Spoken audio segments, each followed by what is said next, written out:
Hello mga kalabs! Kumusta po kayo?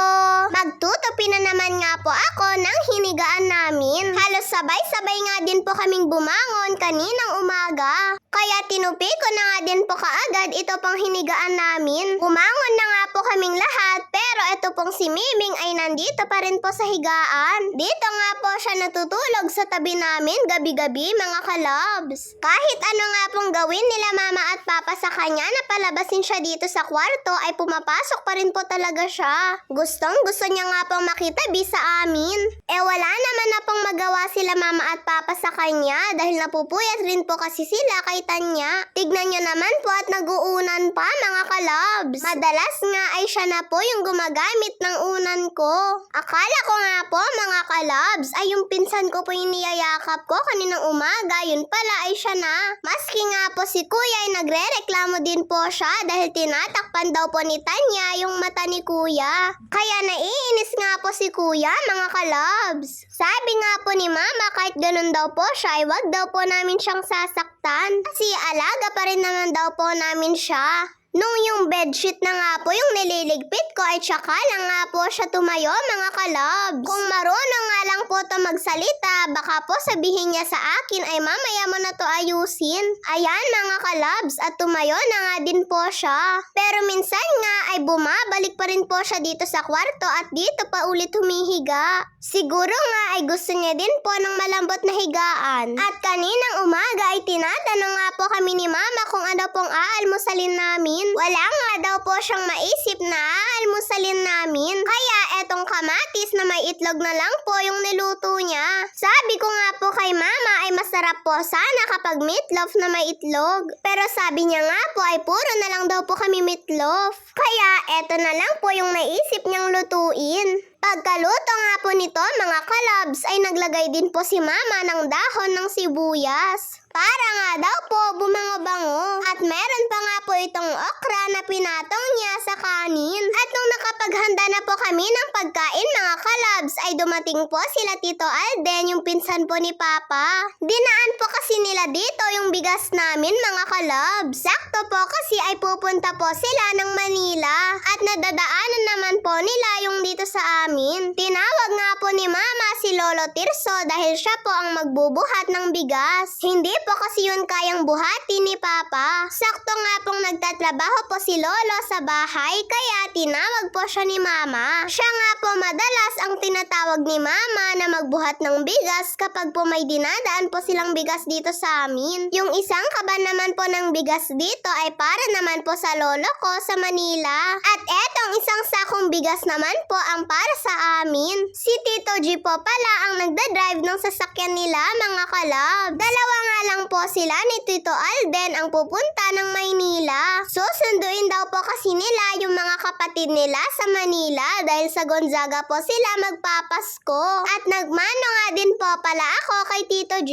Bayaw nga po siya ni Tito Alden. Asawa niya po kasi yung kapatid ni Tito Alden. At maya-maya mga kalabs ay nagpaalam na nga din po sila sa amin. Maraming salamat po sa inyo Tito Alden at Tito G sa pagdaan po ng bigas dito sa amin sa bahay. Mag-iingat po kayo sa biyahe nyo. God bless po.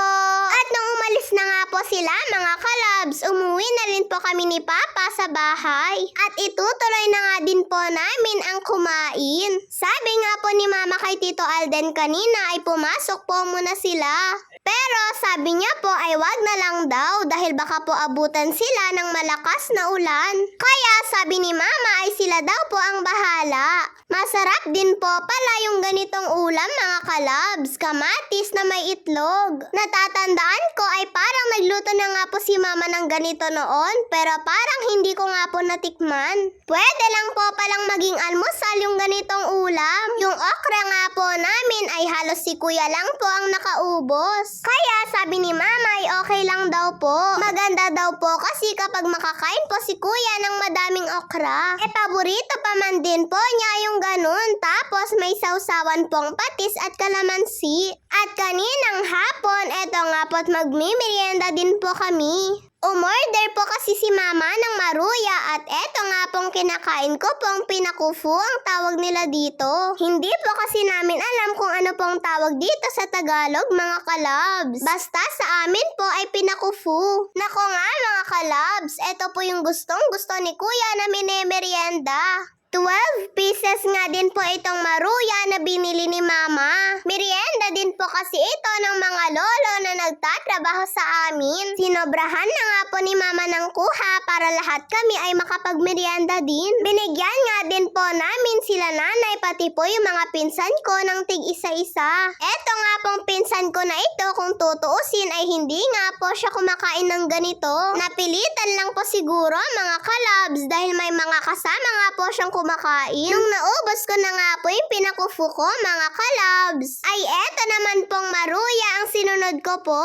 Gusto ko nga din po ito dahil may saging at gustong gusto ko nga din po yung tron na may saging. Madalas nga po noon ayun po yung laging pinapaluto ko kay Mama na merienda ko. At pagkatapos nga po naming nagmerienda ay isinali na rin po ni Mama yung bigas sa lagayan namin. Saktong-sakto ay wala na nga din pong laman ito pong lagayan namin mga kalabs. Pag bumibili po kasi si Papa ng bigas, minsan 10 kilos at minsan naman ay 5 kilos. Ngayon nga lang po ulit nakapagpadala si Mamang Eva ko ng bigas namin. Sakto naman po kasing may pupunta ng Manila at madadaanan naman po nila dito kaya pinasabay na lang po.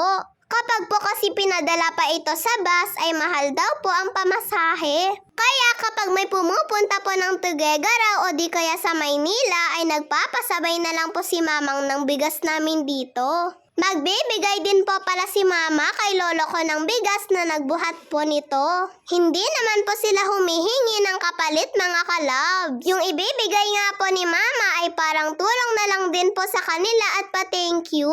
Dahil hindi naman po ito kayang buhatin ni Papa. Lalo na at may injured pa po yung tuhod niya. Kaya ganun po madalas ang ginagawa ni Mama kapag pinapabuhat niya nga po itong bigas kay lolo ay nagbibigay nga din po siya sa kanya. Bilang pasalamat na nga din po mga kalabs. Ayan nga at malapit na rin pong mapuno itong lagayan namin ng bigas. Nakakatuwa nga pong tignan mga labs kapag punong-puno po itong lagayan namin. Ayan na nga at inaayos na po ito ni Mama para matakpan niya po ito ng mabuti mamaya. Salamat po Lord na magbabagong taon na punong-puno po ng bigas yung lagayan namin. At maraming salamat din po sa inyo Mamang Eva at Lolo Danny sa binigay niyo pong bigas. At may natira pa nga po sa sako mga kalabs. Marami-raming bigas na nga po ito para sa amin. Maraming salamat po Lord. Yun lang po mga kalabs. Maraming salamat po sa panonood ninyo.